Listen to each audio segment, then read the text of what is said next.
मते पुओ डाकिले कि आस मुझे तुम कम करदेवी कहीं मो स्वामी घर नाला बेले मत कहते तुम आस मुझे तुम स्वामी को नहीं जी घर भल संपर्क रखिले घर मत डाकिले कहले आस बोले पुना कहले कि तुम आस मुझे तुम स्वामी को नहीं जी चाकरी करदेवी यही भावना कही मत डाक नहीं सब मो कथा करती घर को आसती आज्ञा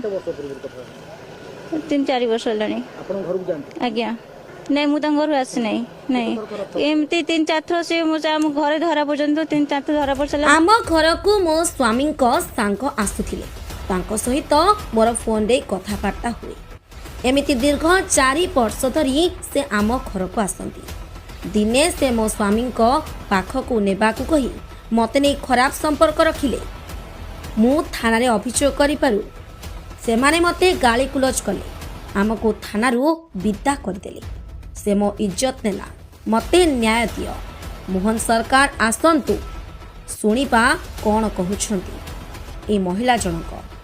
मोहन सरकार मते न्याय दियंतु ए महिला जनक कहउछंती ब्यूरो रिपोर्ट एमएस न्यूज मना सुश्री मल्लिक घर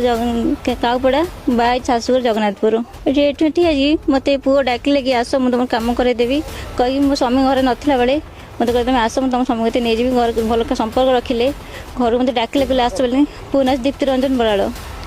तो मुझे मंगल थाना ओह्लैली तो सेठी जाकि मो भेणी मो से खराब दुष्कर्म करार चेष्टा कले तो मो भेणी फोन को डाकिली भेणी आसिले आसिक आमको थाना वाला टांगी थाना नहीं गले टांगी थाना वाला कहले कि आम तुम लोकल थाना जाकि तुम कम्प्रोमाइज कर बोलिकी कथा मत कहले तो आम आगे आगे आसिलु आगे आसला पर से पछ पछ आसिले तो मोर किसी कान फुल मुदी आ मो 50 टका पाई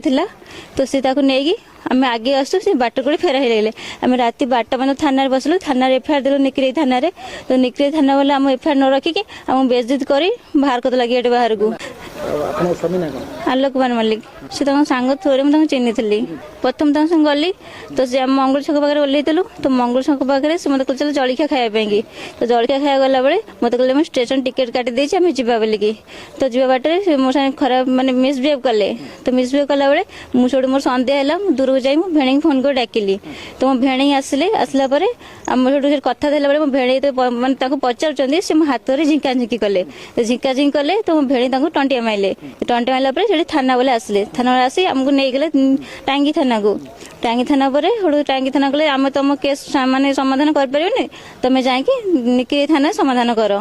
से सब मुझे कथा करती घर को आसती आज्ञा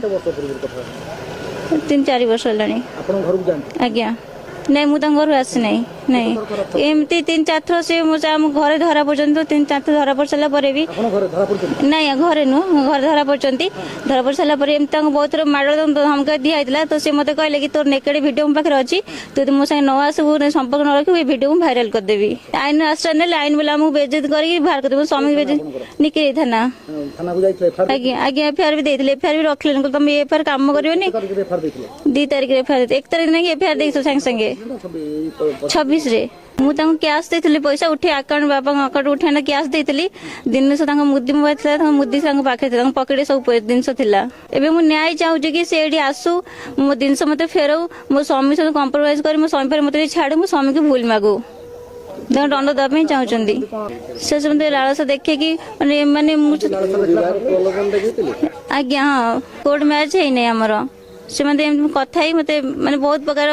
ये देखिए मत कहले तू यदि न आस विष खाई मरजीबी विष खाई मर फैन रसी चिट्ठी भी लिखी नहीं से चिट्ठी पाखे थी भल पे 3-4 मास खंडे हम 4 कि वर्ष खंडे हम मोर गोटे पुओ अच्छी आ गोटे पुओ घरे अच्छी घरे रोली शाशुघर से पुओ भी फेरार अच्छा बापा बू बापा बापा ना भी केस भी मुझे तो पुलिस वाला कहले डाकिक पुलिस वाले खोजते सी धरा छुआ दौना टांगी पुलिस मत कहले कि तुम जाओ से फोन भी करते टांगी पुलिस कि तुम जाओ से जाए फोन कम्प्रोमाइज कर तुम सरपंच डाक सरपंच कहले सरपंच आम तुम आज्ञा हाँ मो 2टा बेलू आसिले आज्ञा नहीं मैं मुदी था 50 टका कान फुल था पचर कैश था ମୁଁ ଉଠିଥିଲି ଆକାଉଣ୍ଟରୁ ଆଜ୍ଞା ବର୍ତ୍ତମାନ ତ କିଛି ତାଙ୍କ ଘରେ କେହି ନାହାନ୍ତି। ହଁ ପ୍ରୁଫ୍ ବି ଅଛି ମୋର। ବର୍ତ୍ତମାନ ତ ତାଙ୍କ ଘରେ କେହି ନାହାନ୍ତି, କଣ ଚାହିଁବ? ତାଙ୍କର ସବୁ ଅଛନ୍ତି ଭିତରେ ସବୁ ଅଛନ୍ତି ଲୁଚିକି ରହିଛନ୍ତି। ତାଙ୍କ ବୋଉଙ୍କୁ ମୁଁ ଡାକିଲି ତାଙ୍କ ବୋଉ ମୋତେ ଧମକଉଛନ୍ତି ତମେ ଯାହା କର ତମେ ଯାହା କର ଆମ ଘରେ କି ମୁର ନାହିଁ ଆମେ କେହି କିଛି କହିପାରିବୁନି କହି କବାଟ ଦେଇ ଦେଇଛନ୍ତି ଭିତରେ ବସିକି। ମୁଁ ଚାହୁଁଛି ସେ ବାହାରୁ ଆସି ମୋତେ ନ୍ୟାୟ ଦିଅନ୍ତୁ। ପୁଲିସ ଏଠିକି ଆସୁ ସରପଞ୍ଚ ସବୁ ଏଠିକି ଆସନ୍ତୁ। ସେ ପର୍ଯ୍ୟନ୍ତ ସେ ମୋତେ ନ୍ୟାୟ ନ ଦେଇଛନ୍ତି ସେ ପର୍ଯ୍ୟନ୍ତ ମୁଁ ଏଇଠି ବସିକି ରହିବି ନହେଲେ ବିଶ୍ୱାସ ଖାଇ ତାଙ୍କ ଏଇ ଦୁଆର ମୋର ବି ମରିବି। ମୋତେ ମୋ ସ୍ୱାମୀ ବି ରହୁନାହାନ୍ତି ଘର ଲୋକ କିଏ ଘରେ ପୁରନ୍ତି ବାପା ବେଡ୍ରେ ପଡୁଛନ୍ତି ମେଡିକାଲ ବେଡ୍ରେ ପଡୁଛନ୍ତି ମାଆକୁ ନେଇ ମୁଁ ଏଠି ଶୀତ ଦିନ ଆଇଛି ଏଠିକି।